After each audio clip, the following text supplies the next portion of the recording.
Hello, good afternoon. My name is Marcelo Amato, and we are going to talk about new developments on electrical impedance tomography. I have a slight conflict of interest because I participate in the research of some electrical impedance tomography machines. A few years ago, there was this very important publication by Costa and collaborators, and they showed that it was possible to estimate the amount of collapse and hyperdistension in electrical impedance tomography with a very good precision.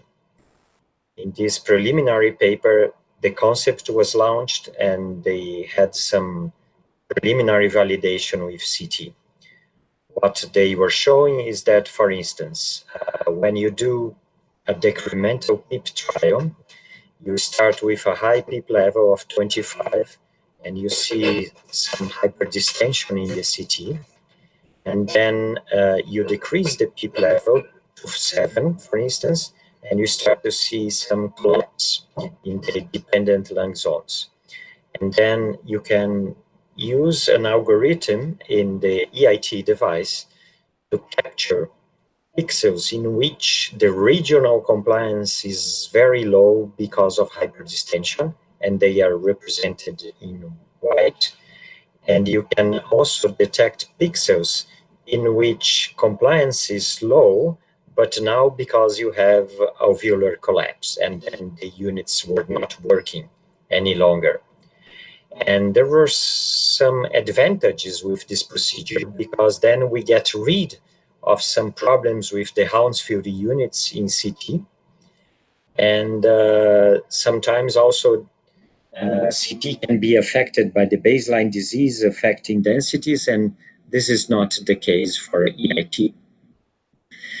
Later on, we did some comparison of collapse estimates by CT and by EIT in some experiments in pigs, and we have shown a very nice correlation between CT estimates and EIT. And nowadays, some devices, they can provide you with some automatic PEEP titration. You can have some online display where you see lung collapse, for instance, in red, hyperdistension in blue, compliance of the respiratory system or of the slice represented by EIT in green. And then you can pick up a certain PEEP level, for instance, that you have the best compromise between collapse and hyperdistension. Later on, we had some other validation studies comparing CT and EIT, and all of them, they showed a very nice agreement in terms of compliance, in terms of collapse estimation. Another study and some Lundy-Altman plots, all of them showing a very good agreement between CT and EIT.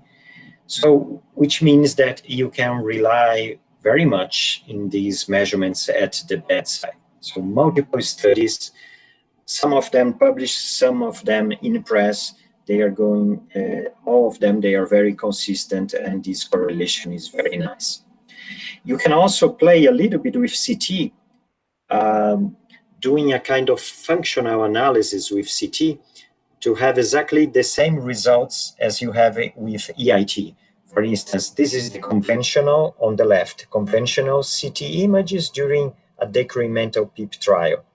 But then you can make a functional analysis on CT, comparing this slice with this slice and so forth, like we do with EIT, and you can see exactly the same results, except that EIT is showing hyperdistension in white, and here we are showing red. So you see hyperdistension decreases also in the CT, and then we started to see some collapsed lung zones in blue in CT and EIT, and a lot of collapse in both. So no doubt that we are capturing the same phenomenon in both technologies.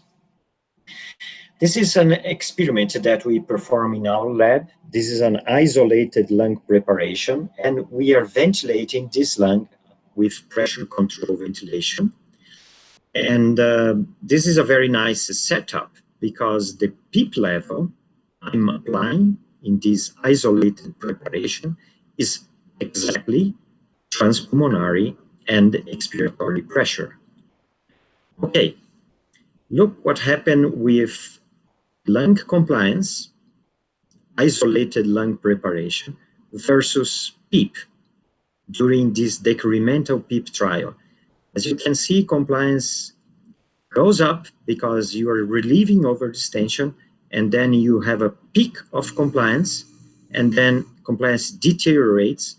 And we have very good evidence that this is caused by airway or alveolar collapse. I'm going to show you.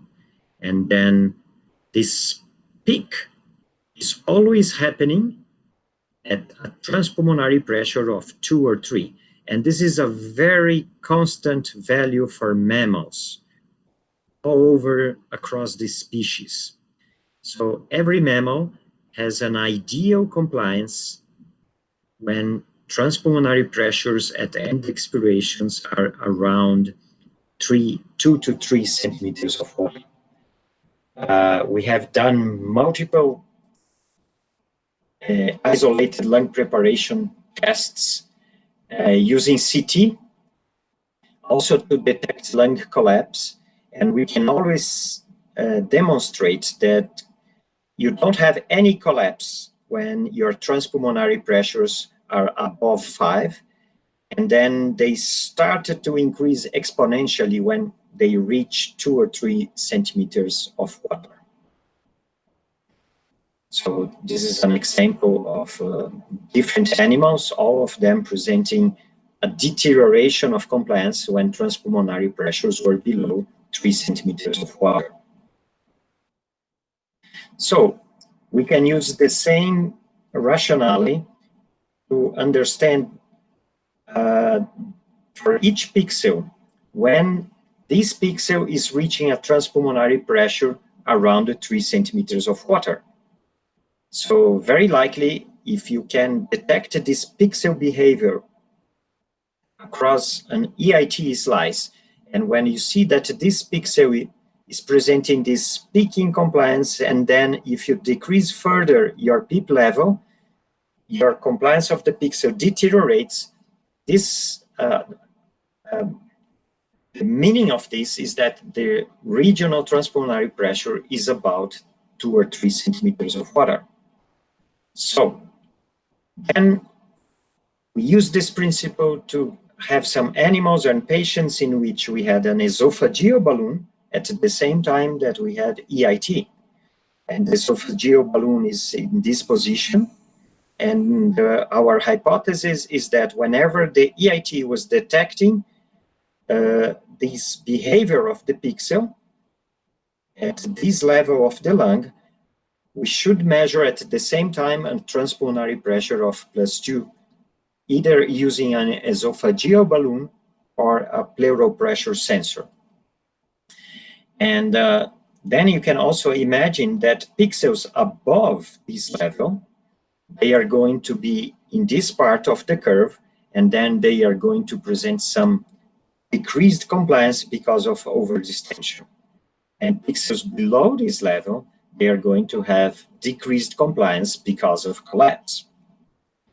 And so now we have applied these, we have expanded this concept to patients and animals, and we have consistently demonstrated that whenever you see this crossing point between collapse and hyperdistension, you know that for this particular patient, the average transpulmonary pressure at the mid part of the lung must be slightly positive, around 2 or 3 centimeters of water. And then below this level, transpulmonary pressures started to be negative, as proven in this study. And above this level, transpulmonary pressures are, they should be a little bit positive. and then this patient should present some hyperdistension here, presented in blue.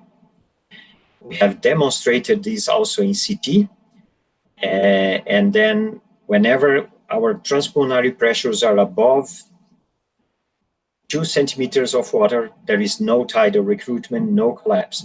And they are below 2 or 3 centimeters of water of end expiratory transpulmonary pressures, you start to see hyperdistension.